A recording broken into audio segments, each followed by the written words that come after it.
e não há tempo que falte amor. Acompanho o Vasco aonde ele for, nasci pra te seguir.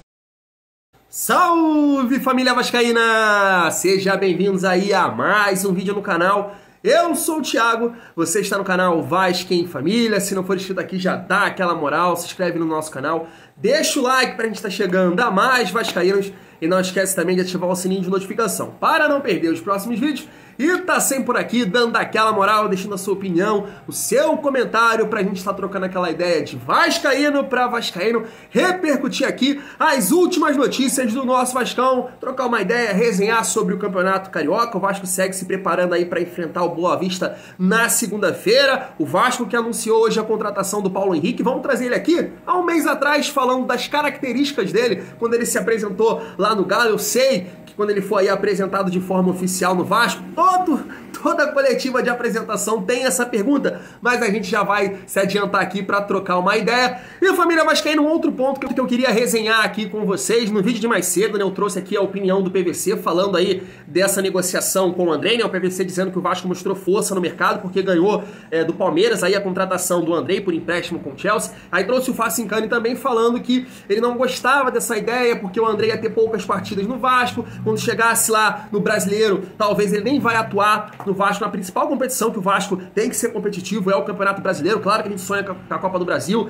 né? Vamos disputar aí o Carioca, mas eu acho que a gente tem que estar focado no Campeonato Brasileiro, e o Vasco tá aí nesse processo inicial, montando o seu elenco, e aí o Andrei chega. A gente sabe que ele vai ser muito importante, mas quando chegar a principal competição, provavelmente ele vai voltar aí pro Chelsea. E aí eu quero trazer aqui mais duas opiniões do Eugênio, lá da ESPN, e também o Mauro Naves, nesse sentido, pensando no Brasileirão, porque família, quero até trocar uma ideia com vocês sobre isso também, sem sombra de dúvida, é o maior campeonato brasileiro aí dos últimos anos, né? Soares, Marcelo, tem o Fernandinho lá no Atlético Paranaense, o Dudu no Palmeiras, o Vasco se reforçando, os times da Série B estão vindo bem aí, promete, e aí a gente pode ficar sem o Andrei Santos, Marlon Gomes se for negociado também, então vamos resenhar sobre isso aí. Primeiro vamos falar aí do Campeonato Carioca, é isso mesmo, o Vasco que enfrenta aí o Boa Vista, vem de uma grande vitória aí contra o Botafogo. Até o momento que eu tô gravando aqui esse vídeo, o Flamengo vem ganhando do Botafogo, chega aos 23 pontos e o Botafogo permanece com 16. Se o placar ficar dessa maneira, é um resultado interessante aí, porque o Botafogo fica com 9 jogos,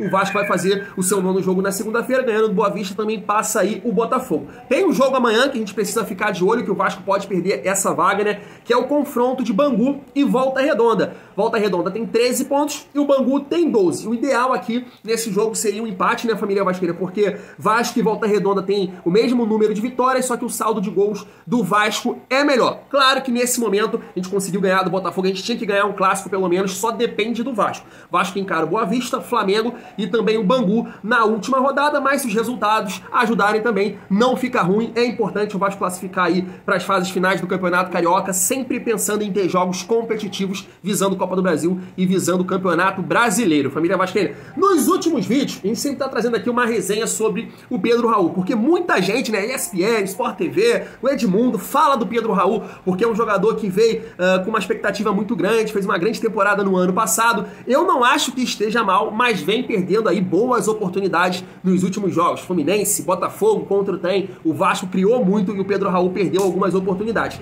E sempre falam, né, ex-jogadores e jornalistas, que é importante você ter uma sombra ali pro Pedro Raul. Nesse momento aí, nos jogadores que vão pro banco do Vasco da Gama, o Vasco não tem aí um jogador com a característica do Pedro Raul. Acho que mais se aproxima do Pedro Raul é o GB, né, que tá na base, com certeza vai fazer parte do profissional ao longo do ano. Mas o Vasco tá olhando pro Lelê, né, que vem fazendo um bom campeonato carioca, fez gol aí na Copa do Brasil, mas parece que vai ter aí a concorrência também do Internacional e também do Cruzeiro. Tá na tela para vocês aí, ó. É uma informação do blog Panorama Esportivo O Globo. Então o Vasco vai enfrentar essa concorrência aí. Outro dia apareceu também que o Fluminense estava interessado no jogador. Fato é, família vascaína, que eu acho que a gente precisa sim de um substituto aí aí pro Pedro Raul, não só para fazer sombra, para mostrar ali, ó, Pedro Raul, vamos lá, moleque, tem que render, mas também por motivo de contusão, cartão, é ideal você ter aí um jogador também que se aproxime ali das características do Pedro Raul, família vascaína. Seguindo o nosso vídeo, a gente tem que falar aí agora do Paulo Henrique, né, jogador contratado aí para fazer parte do nosso elenco nessa temporada, tá vindo aí por empréstimo do Atlético Mineiro, foi contratado esse ano pelo Atlético, mas durou somente um mês, tá chegando aí no nosso Vascão. Antes de a gente falar um pouco mais sobre ele, vamos ouvir aqui as características do jogador. Eu tô ansioso para comentar um pouco mais sobre ele, porque, cara, é de praxe, né? Sempre o jornalista pergunta, quais são as características, mas eu já vou trazer aqui logo, porque esse vídeo tem um mês lá na Galo TV, então vamos já trocar uma ideia sobre isso. Se liga só.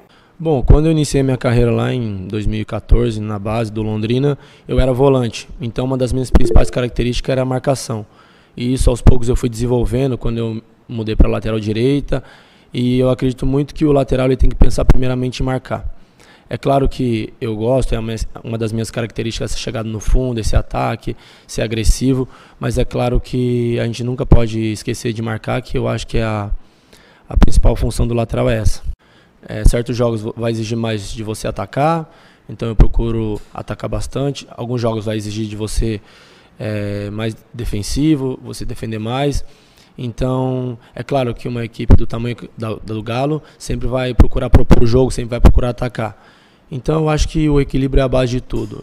Dentro de campo, da forma com que o professor pedir, eu acho que eu vou procurar me impor ali na partida. Tá aí, família, como eu fiz, eu acho que você também procurou aí os lances do Paulo Henrique na internet. Eu fiz isso, fui lá ver como ele joga, os melhores lances. E aí, claro, o DVD é maravilhoso, só mostra os melhores lances, né? Mas esses melhores lances mostrou ser um lateral de muita força, ele chega bem no fundo, mas como ele mesmo disse aí, a principal característica dele, né, foi volante na base, é a defesa. É um cara que prioriza defender, mas no caso aqui, como ele falou, né, vai se adaptar ao jogo do treinador lá no Galo, e aqui, claro, que ele vai chegar com o mesmo discurso, se adaptar ao estilo de jogo do treinador. E no caso do Maurício Barbieri é muito interessante, né? Como ele disse aqui, a principal característica é a marcação. E quando você olha para os laterais titulares do Vasco, você não imagina o Vasco sem eles. O ataque do Vasco sem eles, sem essas características. Gente que estava acostumada aí nos últimos anos, né, com laterais mochilas, vamos dizer assim, que não passava ali do meio campo. Hoje não, irmão. Puma e Piton são figurinhas carimbadas no ataque do Vasco. Ajudam demais a criar oportunidades, ajudam o PEC. Eu acho que, sem sombra de dúvida, o desempenho do PEC tá melhorando, claro, pelo jogador também, tá se dedicando, tá mostrando evolução, mas também por essa ultrapassagem ali do Puma o tempo todo, dificultando ali o sistema defensivo dos adversários, também pelo lado esquerdo, o Piton. Então o Paulo Henrique vai ter que se adaptar esse sistema de jogo quando tiver oportunidade aí, porque os laterais estão tendo papéis aí fundamentais nesse ataque do Vasco, família vascaína. Agora vamos trocar uma ideia sobre aí Campeonato Brasileiro. Andrei Santos, eu trouxe o vídeo aqui, cara, como eu disse no início do vídeo, o Facincani, o PVC, e a grande maioria, eu peço muita participação e leio todos os comentários, e a maioria esmagadora disse, Thiago, discordo de você, eu quero o Andrei pelo tempo que for. E, cara, não é que eu discordo de você, não. Eu também sou muito fã do Andrei, acho um grande jogador. O tempo que ele tiver no Vasco vai somar demais, mas a minha preocupação é justamente essa, porque o Andrei, ele não vai chegar para ser um figurante. Ele vai ser protagonista, ele vai ajudar. E aí, quando a gente chegar no nosso principal objetivo, que é o Campeonato Brasileiro, o Chelsea pode chegar e pegar ele de volta. E aí eu acho que vai ser difícil o Vasco buscar um jogador que possa ali fazer o que o Andrei faz, que é difícil demais, cara. Um cara que marca bem, bom na bola aérea, chega na frente, faz gol, sai jogando, faz de tudo o Andrei. O Andrei é fantástico, irmão. É difícil você achar aí um jogador com as características dele. E aí eu vou trazer aqui o Eugênio e também o Mauro Naves, que falaram nesse sentido, deixaram uma opinião nesse sentido. Se liga só. E aí, vale a pena? Eu acho que tem duas maneiras de você observar. Ele vem para poucas partidas, se for dentro dessa situação, desse contexto explicado aí pelo Nicoletti. Por quê? É até julho, só que ele tem que jogar um Mundial. O Brasil indo bem nesse Mundial, ele vai ficar fora por um longo tempo. Então, para o Vasco que está montando um time para jogar brasileiro, vai jogar a maior parte desse brasileiro a partir daí, desse momento em que ele vai estar fora e que ele vai ter que ir embora, ele viria basicamente para pegar a reta final do Campeonato Carioca. E aí, é legal ganhar o Campeonato Carioca, Só que mais importante é montar um time que vai ter uma temporada consistente até o final do ano. E aí você começa a montar um time com base em um jogador, porque ele vai ser importante desde o momento que ele chegar, ele é um jogador dominante no meio-campo do Vasco. Vai ser. Aí, quando o time começa a andar, tchau, ele vai embora. E aí, como é que repõe? Então, pensando a médio prazo, O interessante é que o Vasco já tivesse o time para jogar até o final do ano. Agora, não, quero um jogador aqui porque ele vai ajudar para o imediato. Sabe, aquela história assim, pro técnico, então, não, ganhei esse jogo, respirei, ganhei outro jogo, respirei. Depois a gente vê como é que fica lá na frente. E ele já está muito adaptado, né? Ele conhece o clube, ele conhece todo mundo ali dentro, é uma facilidade para ele chegar e jogar com mais rapidez. Ele não pode jogar. Não, o Vasco aceitar que ele jogue um Mundial Sub-20, vai perdê-lo por 1 mês e meio, quase 2 meses. Mas pode ser que venha com isso também a cláusula dele voltar em julho, que é outra coisa que o Palmeiras não queria. A cláusula de julho o Palmeiras já tinha quebrado, que era o contrato até dezembro. Mas no Vasco não sei, o Chelsea pode chegar lá agora falando, eu quero o Mundial, quero julho. Quer dizer, então ele vai chegar lá e jogar muito pouco. Eu também acho. Agora, tudo é custo-benefício. Quanto o Palmeiras ia pagar desse percentual do salário, quanto que o Vasco pagaria se abrir mão dessas situações. Mas aí também acaba aproveitando muito pouco ele, né? Você engrena, você viu o Barbieri falando, vamos ver como ele vai jogar, tive pouca chance. Quanto tempo ele vai aí ele chega, exatamente, aí ele chega, entra no time, evidentemente vai entrar bem, porque ele tem muita qualidade, aí de repente você joga 1 mês, 2 meses, aí já vai pro Mundial, aí não volta, enfim, aproveita pouco ele. Eu acho que o Palmeiras fez bem, bateu o pé, e acho que o Vasco deveria também ficar com ele pelo menos até dezembro.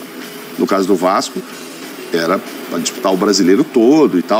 É isso, cara. Eu vou te ser sincero, eu tô muito ansioso para esse Campeonato Brasileiro, depois de estar 2 anos aí na Série B, e eu acho que a gente não podia voltar no momento melhor, né, cara? Que realmente é um Brasileirão que promete muito. Tem vários fatores, né? Os times da Série B estão vindo mais estruturados, você vê grandes jogadores aí de nome na Europa, o Luizito Soares. Agora o Fluminense com o Marcelo, a gente pode aqui debater se o Marcelo vai render, se vai ter que mudar de posição, mas é um cara muito vitorioso no futebol, né, mundial, ganhou vários títulos no Real Madrid, né, então você traz uma visibilidade muito grande para esse ano, para esse Campeonato Brasileiro, só time grande, os times mais estruturados, ou seja, promete. Cada jogo vai ser realmente uma decisão. Só para dar um exemplo aleatório, tava vendo aqui o América Mineiro, né, jogou contra o Atlético Mineiro hoje, empatou por 1-1, cara, e já ganhou do Cruzeiro, um time que você pensa assim, tá menos estruturado, América Mineiro e tal, mas tá aí com um time competitivo, vai dar trabalho, entre outros times também que promete nesse Campeonato Brasileiro. E aí a TNT Sport vem divulgando essa imagem aí, né, o maior Brasileirão dos últimos anos, e aí mostrou essa imagem aí, né, Renato Russo, Gabigol, Fernandinho, o Hulk, Dudu, Marcelo e Luizito Soares. Eu tenho que concordar aqui com a TNT Sport, cara, é o maior campeonato brasileiro aí dos últimos anos, sem sombra de dúvida, e aí minha preocupação fica nesse sentido, é claro, o Vasco sempre buscar aí a melhora durante o ano para chegar na estreia lá no dia 16 de abril, né, contra o Atlético Mineiro, bem, para competir desde a primeira rodada, né, chegar bem, família vascaína. E aí tem essa questão do Andrei Santos aí, que foi levantada tanto pelo Eugênio quanto pelo Mauro Naves, e essa é a minha preocupação. Galera pode aqui me questionar, né, como eu falei no vídeo mais cedo, porra, Thiago, mas o cara tá vindo com salário pagos aí pelo Chelsea, porra, o Andrei, uma qualidade, o tempo que tiver vai ajudar, mas meu objetivo, meu pensamento é no Campeonato Brasileiro. E pelas datas, família vascaína, claro, veja bem, pode acontecer aí uma situação que a gente não espera, que é ele ficar até dezembro, a gente tem essa esperança, por que não? Mas pelas datas, né, Campeonato Brasileiro dia 16 de abril, Mundial começa dia 20 de maio, ele deve ter que ser liberado ali 1 mês antes, ou 3 semanas antes, então já vai ficar fora de vários jogos no Campeonato Brasileiro. Se tudo der certo, ele chegar longe na competição ali do Mundial Sub-20, a competição termina dia 11 de junho, e aí ele já vai ter passagem comprada para voltar para a Inglaterra, para o Chelsea. Ou seja, a gente vai usar o Andrei aí poucas vezes na principal competição que a gente espera realmente, que é o Campeonato Brasileiro. Talvez a gente não veja o Andrei com a camisa do Vasco. Então essa é a minha grande preocupação, né? O Andrei chegar nesses jogos que ele tiver em campo, ser muito importante, ser protagonista, e quando chegar o nosso principal objetivo, a gente não contar aí com o nosso cria, família vascaína. Me conta aí, você tá preocupado com isso? Não, deixa o Andrei vir, deixa jogar no Carioca, se ele não jogar nenhuma partida no Brasileirão, tá tranquilo, o negócio é o Andrei chegar aí. Me conta aí pra gente trocar essa ideia de vascaíno pra vascaíno. Eu vou ficando por aqui, tamo junto, e é muito bom ser Vasco.